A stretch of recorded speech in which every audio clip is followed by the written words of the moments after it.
사랑과 은혜의 하나님 아버지 감사합니다.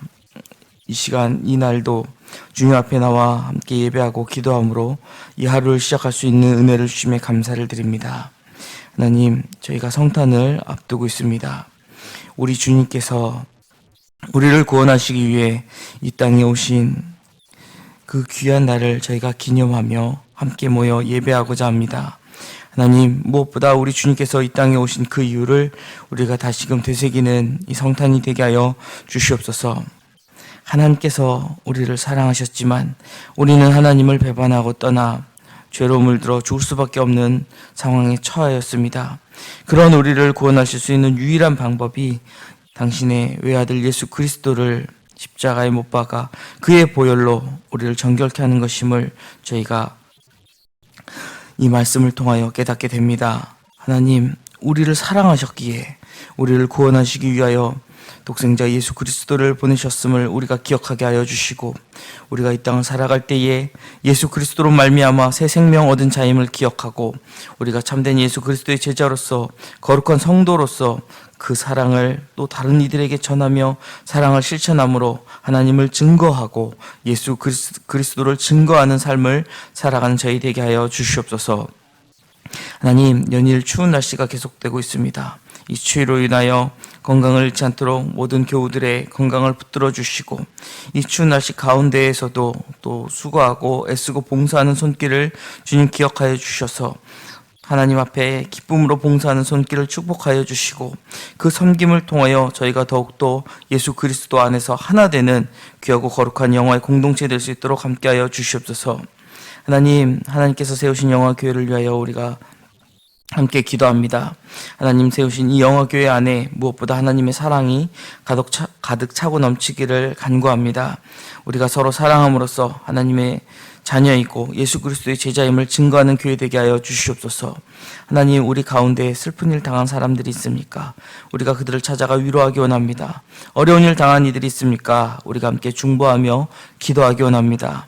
우리가 서로를 돌아보고 서로를 하나님의 예수님의 사랑으로 돌아볼 때에 우리가 서로를 격려하고 또 서로를 권면하고 서로를 세워가며 더욱 성장하게 하여 주시옵소서.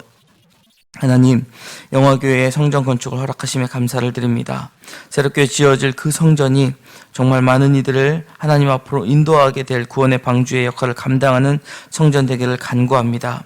사람의 손으로 지어지지만 그것이 사람이 짓는 사람의 일이 아니라 하나님께서 이루어 가시는 하나님의 역사이심을 우리가 기억하게 하여 주시옵소서. 그저 많은 인부들의 손으로 지어지는 것이 아니라 우리 성도들의 기도로 그 건물이 지어짐을 기억하게 하시고, 우리가 성전을 사모하는 마음으로 더욱 기도로 중보하게 하여 주시옵소서. 하나님, 성전 건축에 많은 어려운 일들을 우리가 당면합니다. 하지만 그 일로 우리가 낙심하지 않게 하여 주시고, 그 일을 통하여 우리가 더욱 기도하며 살아 역사하시는 하나님을 우리가 이 모든 건축의 과정을 통하여 함께 볼 수 있게 하여 주시옵소서. 그래야 정말 이 모든 것이 하나님께서 이루셨다라는 것을 우리가 깨닫고 하나님을 더욱 높이고 경배하게 하여 주시옵소서. 하나님 세우신 많은 일꾼들이 있습니다. 하나님, 주님께서 맡기신 그 사역을 잘 감당하며 나아갈 때에 하나님의 뜻이 더욱 이루어지는, 하나님이 더욱 영광을 받는 놀라운 역사가 일어나게 하여 주시옵소서. 세우신 모든 건축위원회의 위원들을 주님께서 붙들어 주시고, 이 건축의 과정 가운데 더욱더 한마음으로 기도하게 하여 주시옵소서. 하나님, 또한 2024년 영화교회를 위하여 세우신 많은 직분자들을 주님께서 붙들어 주실 것을 간구합니다. 우리의 힘과 능력으로는 하나님의 일을 감히 감당할 수 없음을 고백합니다. 하나님께서 세워주신 모든 하나님의 일꾼들, 하나님께서 한 사람 한 사람을 붙들어 주시고 하나님 능력으로 채워주셔서 맡겨주신 그 사명 잘 감당할 수 있도록 충성하게 하여 주시며, 또 하나님을 믿고 신뢰하고 의지하고 나아가는 놀라운 역사를 이뤄나가는 이들 되게 하여 주시옵소서. 교회 일꾼으로서 리더로서 하나님께서 부르셨다라는 것에 감사하며 헌신할 때에 하나님께서 또 그 삶의 지경을 넓히시며 그 삶에 주관하여 주시고 하나님 역사하여 주시옵소서. 하나님, 우리 영화의 다음 세대를 위하여 간구합니다. 우리 다음 세대들이 믿음 안에서 자라기를 원합니다. 하나님, 우리가 신앙의 모범을 보임으로 귀한 신앙의 유산을 물려줄 수 있는 본을 보이게 하여 주시옵소서. 믿음으로 우리 자녀들을 양육하는 많은 교사들이 있습니다. 하나님, 우리 교사들을 붙들어 주시고 정말 자신의 삶까지 헌신하며 우리 다음 세대를 이끌어가는 우리 교사들이 하나님 앞에 먼저 바로 섬으로써 믿음의 본을 보이게 하여 주시옵소서. 내년에도 또 이 교사의 직분을 사모함으로 감당할 때에 하나님, 그들에게 더욱 지혜를 주시고 우리 자녀들 가운데 믿음을 심어 그 싹을 틔울 수 있는 귀한 사역을 감당할 수 있는, 그래서 많은 열매를 맺게 할 수 있는 우리 교사들 될 수 있도록 함께하여 주시옵소서. 이 시간도 주의 말씀을 가지고 세계 열방에서 주의 복음을 전하는 많은 선교사님들을 기억하여 주시옵소서. 하나님, 힘들고 어려운 시기이지만 이 시기 가운데에서도 주의 복음을 잃지 않고 이 복음을 전하려 애쓸 때에 함께하는 사역과 또 함께하는 공동체 위에 함께하여 주셔서 하나님의 복음이 더 편만히 전파될 수 있도록 하나님 함께하여 주시옵소서. 해외 유학, 출타 중인 성도들이 있습니다. 군에서 추운 날씨 가운데 복무하는 우리의 자녀들이 있습니다. 주의 귀한 자녀들 어디 있든지 하나님께서 불꽃 같은 눈동자로 지켜 보호하여 주시고 하나님의 은혜의 날개 아래 품으사 그들이 하나님의 은혜 가운데 늘 강건케 하여 주시옵소서. 이 시간도 주의 말씀 사모함으로 나왔습니다. 하나님, 주의 말씀을 우리가 함께 볼 때에 말씀 속에서 역사하시는 하나님 만나는 귀하 복된 은혜의 시간 되게 하여 주시옵소서. 모든 말씀 감사드리며 예수 그리스도 이름으로 기도드립니다. 아멘. 요한일서 4장 7절로 15절의 말씀 우리가 함께 봉독하도록 하겠습니다. 신약성경 요한일서 4장 7절로 15절의 말씀입니다. 우리 한 목소리로 봉독하겠습니다. 사랑하는 자들아, 우리가 서로 사랑하자. 사랑은 하나님께 속한 것이니 사랑하는 자마다 더 나서 하나님을 알고 사랑하지 아니하는 자는 하나님을 알지 못하나니 이는 하나님은 사랑이심이라. 하나님의 사랑이 우리에게 이렇게 나타난 바 되었으니 하나님이 자기의 독생자를 세상에 보내심은 그로 말미암아 우리를 살리려 하심이라. 사랑은 여기 있으니 우리가 하나님을 사랑한 것이 아니요 하나님이 우리를 사랑하사 우리 죄를 속하기 위하여 화목제물로 그 아들을 보내셨음이라. 사랑하는 자들아, 하나님이 이같이 우리를 사랑하셨은즉 우리도 서로 사랑하는 것이 마땅하도다. 어느 때나 하나님을 본 사람이 없으되 만일 우리가 서로 사랑하면 하나님이 우리 안에 거하시고 그의 사랑이 우리 안에 온전히 이루어지느니라. 그의 성령을 우리에게 주심으로 우리가 그 안에 거하고 그가 우리 안에 거하시는 줄을 아느니라. 아버지가 아들을 세상의 구주로 보내신 것을 우리가 보았고 또 증언하노니 누구든지 예수를 하나님의 아들이라 시인하면 하나님이 그의 안에 거하시고 그도 하나님 안에 거하느니라. 아멘.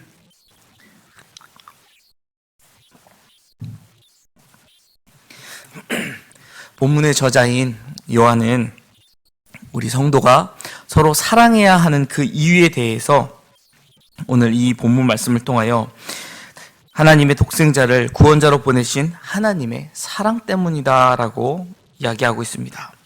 그분을 아는 자라면 그분을 닮아서 서로 사랑하고 예수님이 그분의 아들이심을 믿고 고백한다라는 것이죠. 여러 번 말씀드린 바 있는데 요한의 문서를 보면은요, 요한은 세 가지를 하나로 보는 그런 독특한 특징이 나타납니다. 그것은 바로 무언가를 안다라고 하는 것, 그것을 사랑하는 것이고 또 그것을 사랑한다라는 것은 그것을 곧 믿는다라는 것입니다. 내가 하나님을 안다라고 하는 것은 내가 곧 하나님을 사랑하는 것이요, 내가 곧 하나님을 사랑한다라고 하는 것은 곧 하나님을 믿는다라는 것이 모두 하나다라고 이야기하는 것입니다. 그런 요한이 오늘 본문을 통해 우리에게 전하는 메시지를 보면 먼저 7절과 8절에 우리가 서로 사랑해야 하는 이유에 대하여 말씀하고 있습니다. 7절에 요한은 사랑하는 자들아 라고 성도를 부르며 우리가 왜 하나님을 사랑해야 하는지 그 이유를 설명하는데, 이 사랑하는 자들아 라고 하는 이 부름은 요한일서에만 한 6번 정도 등장을 합니다. 이것은 하나님과 우리 성도들 간의 그 상호의 사랑을 이야기하는 그러한 단락에서 등장하는 것을 볼 수 있는데, 요한은 우리가 서로 사랑하자라고 권면하고 이 사랑을 해야 하는 이유에 대해서 두 가지 이유를 여기서 제시하고 있습니다. 첫 번째 이유는 사랑은 하나님께 속한 것이기 때문이다라고 말씀합니다. 이는 사랑의 근원이 하나님이란 의미입니다.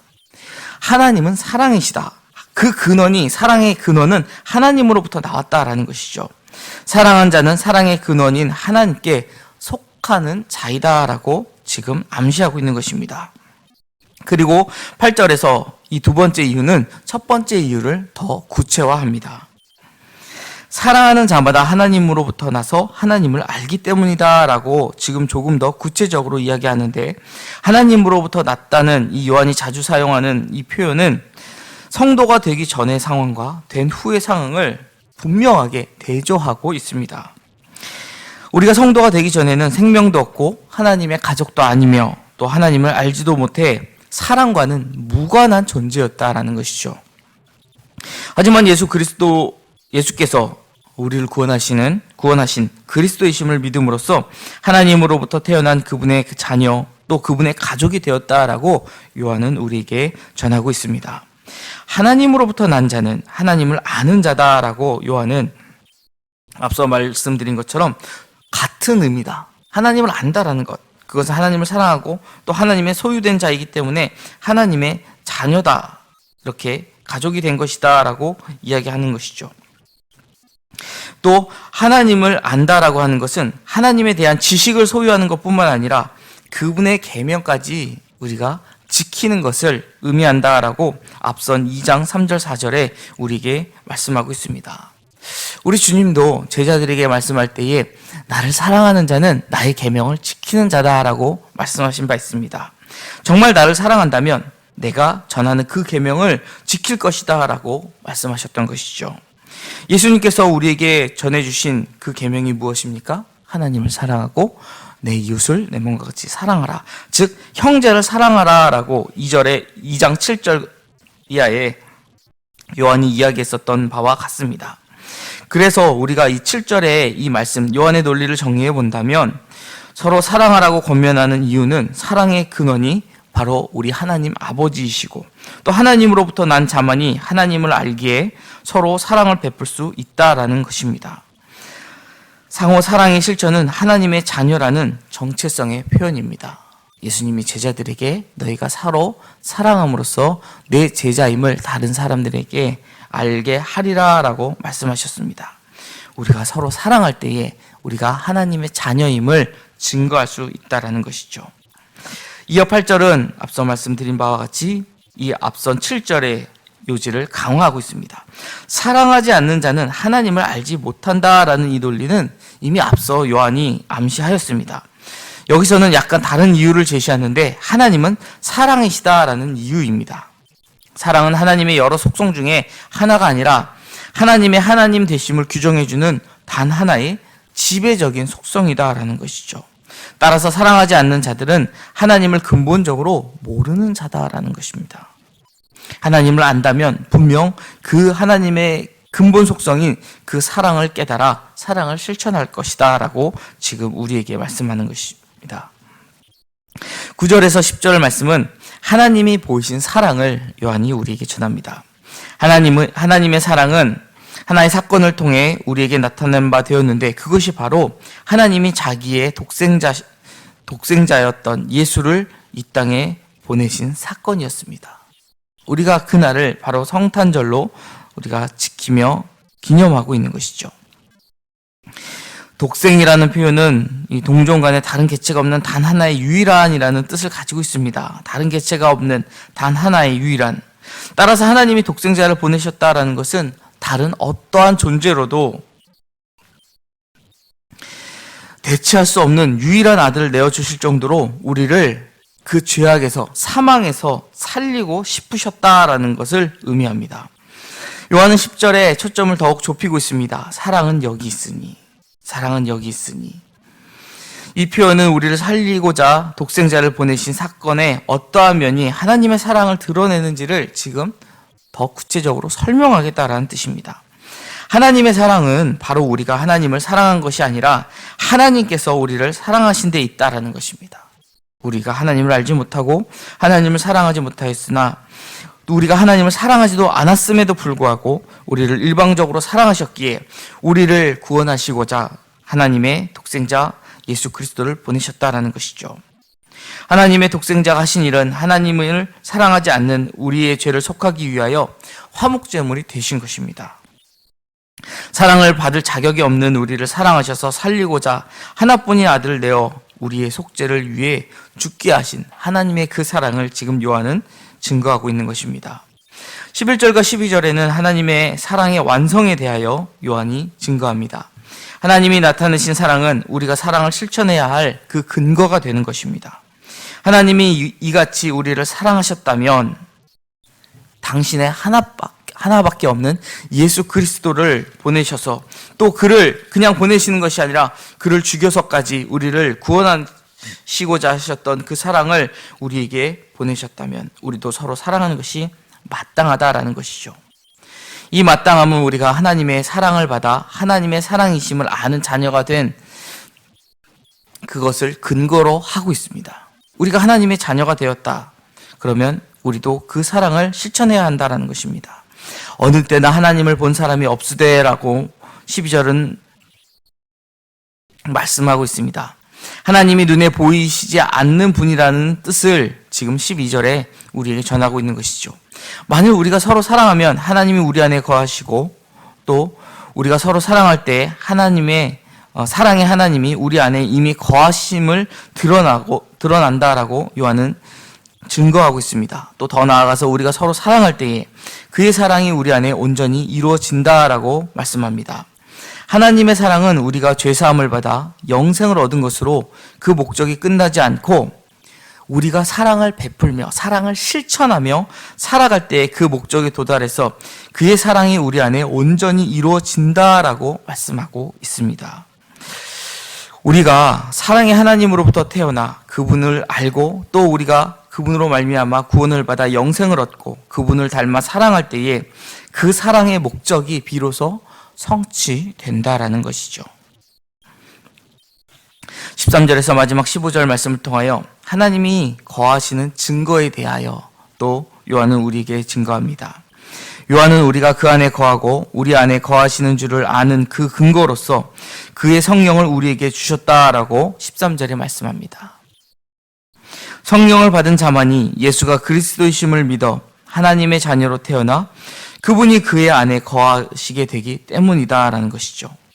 14절에서 아버지가 아들을 세상의 구주로 보내신 것은 역사적 사실이고 우리가 보았고 또 증언한다라고 요한은 분명히 증거하고 있습니다. 이 증언의 초점은 그리스도의 부활 사건입니다. 그리스도의 부활을 통해서만 그분의 공생애적 사역과 또 십자가의 죽음이 구주로서 행하신 것임이 확증되기 때문에 그렇습니다. 그러므로 예수님에 대해 사도들이 증언하는 이 역사적 진실을 믿는 것이 중요하다라는 것입니다. 예수를 하나님의 아들이라고 시인하는 것은 곧 예수님이 이 세상의 구주로 보냄받아 하나님의 아들이라는 사도의 증언을 믿는다는 증거입니다. 이러한 믿음의 고백이 있어야 그는 하나님으로부터 난 자고 또 하나님이 그 안에 거하시고 그도 하나님의 거하는 자다라는 것을 요한은 분명히 이야기합니다. 요한의 때에 요한은 그리스도인들이 많은 박해를 받는 것을 보았었습니다. 그래서 예수 그리스도를 떠나는 배교하는 일도 그는 보았을 것입니다.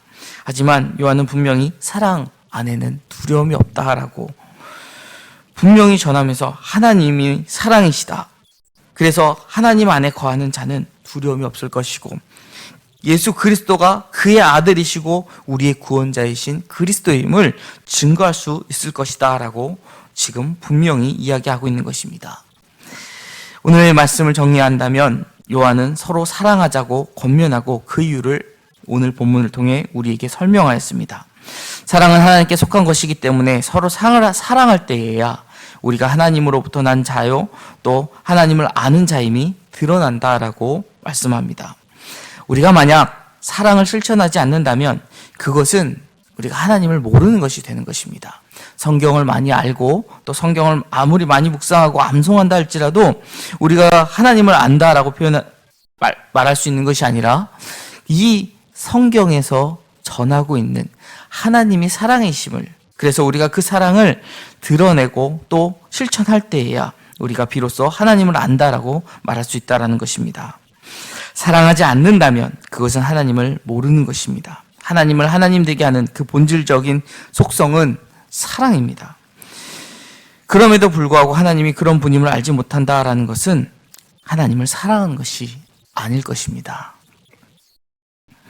하나님이 사랑이심을 알려면 하나님의 사랑이 역사 속에 드러난 사건과 또 의미를 우리가 충분히 알아야 할 것입니다.